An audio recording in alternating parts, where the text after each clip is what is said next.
ಕಾಂಗ್ರೆಸ್ ಆಡಳಿತದ ಬಗ್ಗೆ ಏನು ಹೇಳ್ತೀರಿ? ಏನು ಹೇಳಬೇಕು? ಹೆಂಗಿದೆ ಸರ್, ಉತ್ತಮವಾಗಿದೆಯಾ ಹಾಗಾದ್ರೆ? ಅದು ಪಬ್ಲಿಕ್ನ ಕೇಳಬೇಕು ನೀವು. ಸಾರ್ವಜನಿಕವಾಗಿ ಈ ಸರ್ಕಾರದ ಆಡಳಿತ, ಸರ್ಕಾರದ ವೈಫಲ್ಯಗಳು, ಅಭಿವೃದ್ಧಿ ಹೇಗಿದೆ ಅಂತ ನೀವು ಸಾರ್ವಜನಿಕರನ್ನು ಕೇಳಿದ್ರೆ ಅವ್ರು ಹೇಳ್ತಾರೆ. ದಿನ ನೀವೇ ಟಿ ವಿಗಳಲ್ಲಿ ಬಿತ್ತರಿಸ್ತಾ ಇದ್ದೀರಲ್ಲ, ಮೈಸೂರು ಮೂಡ ಹಗರಣ, ವಾಲ್ಮೀಕಿ ನಿಗಮದ ಹಗರಣಗಳ ಮೇಲೆ ಹಗರಣಗಳು ನೀವೇ ಬಿತ್ತರಿಸ್ತಾ ಇದ್ದೀರಲ್ಲ.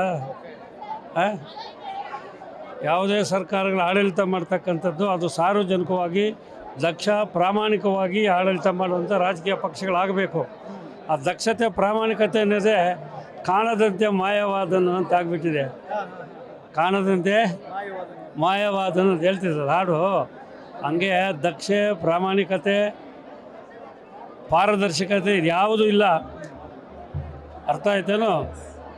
ಜನರ ಪರವಾದಂಥ ಜನಪರವಾದಂಥ ಆಡಳಿತ, ಜನಪರವಾದಂಥ ಅಭಿವೃದ್ಧಿ ಆಗಬೇಕು. ಅದೇ ನಿಜವಾದಂಥ ಆಡಳಿತ, ಅಭಿವೃದ್ಧಿ. ಯಾವುದೇ ಸರ್ಕಾರ ಆಗಲಿ, ಸರ್ಕಾರ ತೆರಿಗೆ ಕಟ್ಟುವಂಥ ಹಣಗಳನ್ನ ಇವರು ಲೂಟಿ ಮಾಡಿ ಇದರ ಸ್ವಾರ್ಥಕ ಬಳಕೆ ಮಾಡ್ತಾರೆ ಅಂದರೆ ಇದು ಜನ ಯಾವ ರೀತಿ ಒಪ್ಕೊಳ್ತಾರೆ? ಜನ ಒಪ್ಪಕ್ಕಾಗ್ತದ?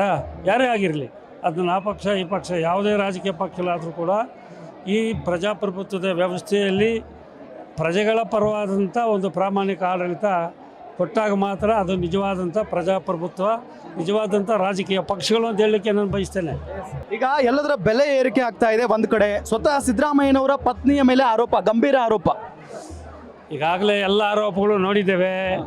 ತನಿಖೆ ಆಗಲಿ, ಈ ತನಿಖೆಯಲ್ಲಿ ಅದು ಸಾಬೀತಾಗಬೇಕು. ತನಿಖೆ ಆಗಲಿ, ತನಿಖೆ ಆದ ಮೇಲೆ ಅದರ ಮೇಲೆ ಅವ್ರ ಮೇಲೆ ಯಾರೇ ಆಗಿರಲಿ, ಯಾರೇ ಆಗಿದ್ದರೂ ಕೂಡ ಸಣ್ಣ ಪ್ರಜೆಯಿಂದ ಹಿಡಿದು ಪ್ರಧಾನಮಂತ್ರಿಗಳವರೆಗೂ ಕಾನೂನು ಒಂದೇ.